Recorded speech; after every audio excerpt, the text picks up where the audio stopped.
السلام عليكم ورحمة الله وبركاته، اخواتنا حبايبنا، ازيكم عاملين ايه؟ يا رب تكونوا بخير.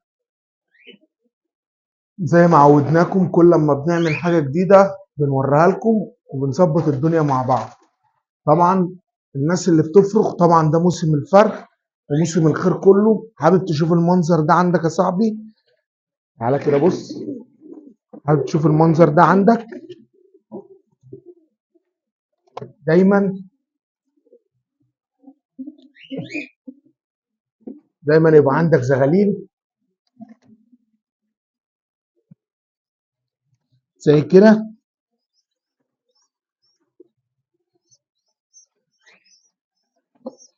متنساش بس تصلي على النبي.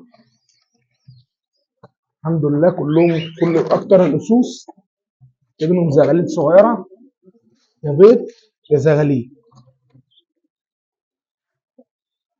بس المنظر بسم الله ما شاء الله.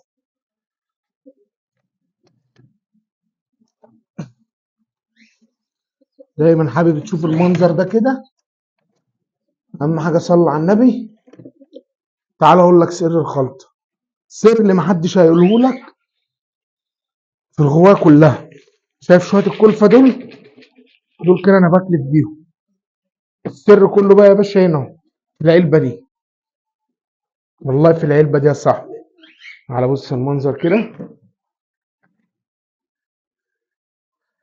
السر كله في العلبه دي.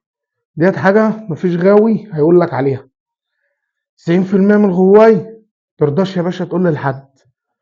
العلبه ديت يا باشا فيها معلقه كركم، معلقه ملح، معلقه زيت زيتون، وحلبه مطحونه.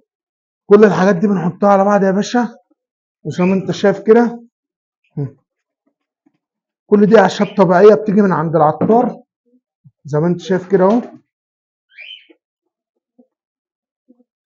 ونضيف حوالي يعني نص معلقه عليهم، او ربع معلقه على شويه الكلفه اللي اكلف فيهم الحمام اللي تحتيه زغاليل.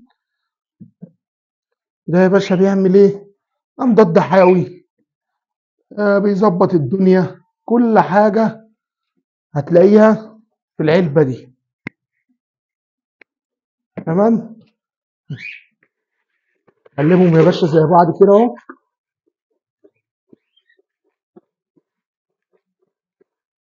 قلبهم جامد كده. لو قلنا ايه؟ معلقه كركم، معلقه زيت زيتون، معلقه ملح اكل، علبه مطحونه.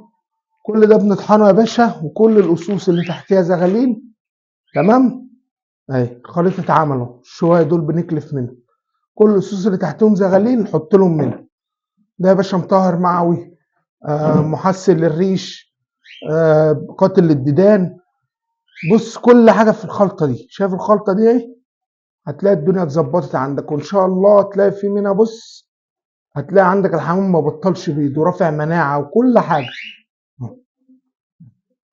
وبنكلف منها يا باشا مره في الاسبوع او مرتين للحمام بالذات اللي تحت زغاليل.